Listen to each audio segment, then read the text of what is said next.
the courtroom fell silent.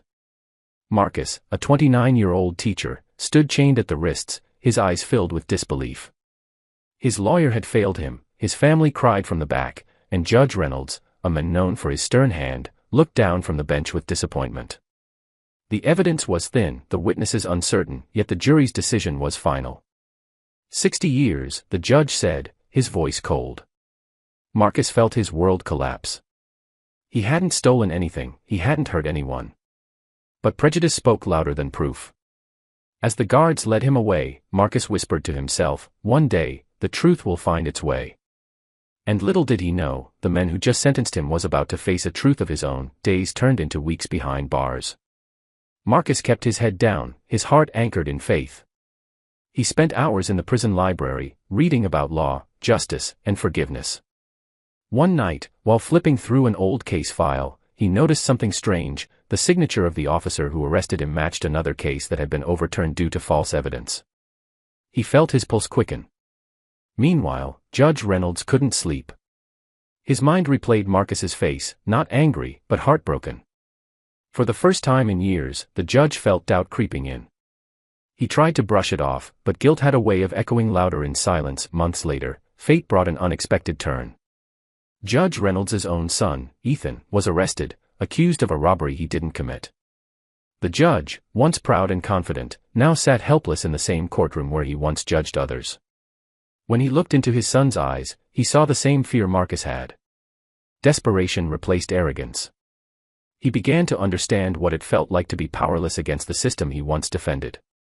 Late that night, he pulled out Marcus's old file, reading it again, slowly, carefully, and his heart sank. He saw the inconsistencies he had ignored before.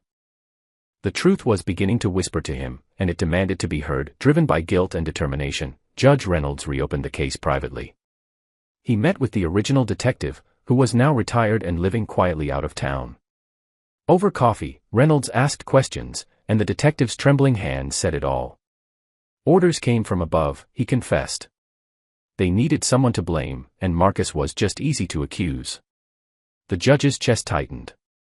He had condemned an innocent man, and all because he trusted a broken system. Returning home, he sat alone in the dark, staring at his robe. It no longer symbolized justice, it symbolized failure. He made a vow to set things right, even if it cost him his career. Inside prison, Marcus received an unexpected visitor, Judge Reynolds. The room fell silent as they faced each other. Marcus stood tall, cautious but calm. "Why are you here?" he asked. The judge's eyes glistened with regret. "To tell you I was wrong," he whispered. For a moment, neither spoke. Then Marcus, still wearing his prison uniform, said softly, "I forgave you a long time ago." Those words shattered the walls of guilt inside the judge. He promised Marcus he would fight for his freedom, not as a judge, but as a man seeking redemption. Marcus nodded, and for the first time in years, hope returned to his eyes. Weeks later, the truth exploded in court. New evidence surfaced, and the media caught wind of the story. People demanded answers. The same courtroom that once condemned Marcus now held its breath as Judge Reynolds stood on the witness stand, confessing his error publicly. "Justice failed this man," he declared, voice trembling. "And I was part of that failure." Gasps echoed through the crowd. The gavel struck, but this time, it was to set Marcus free. Tears streamed down faces, cameras flashed. Marcus stepped out of the courtroom, not with anger, but gratitude. His freedom had come, and with it, a powerful message. Months after his release, Marcus opened a foundation to help those wrongfully convicted.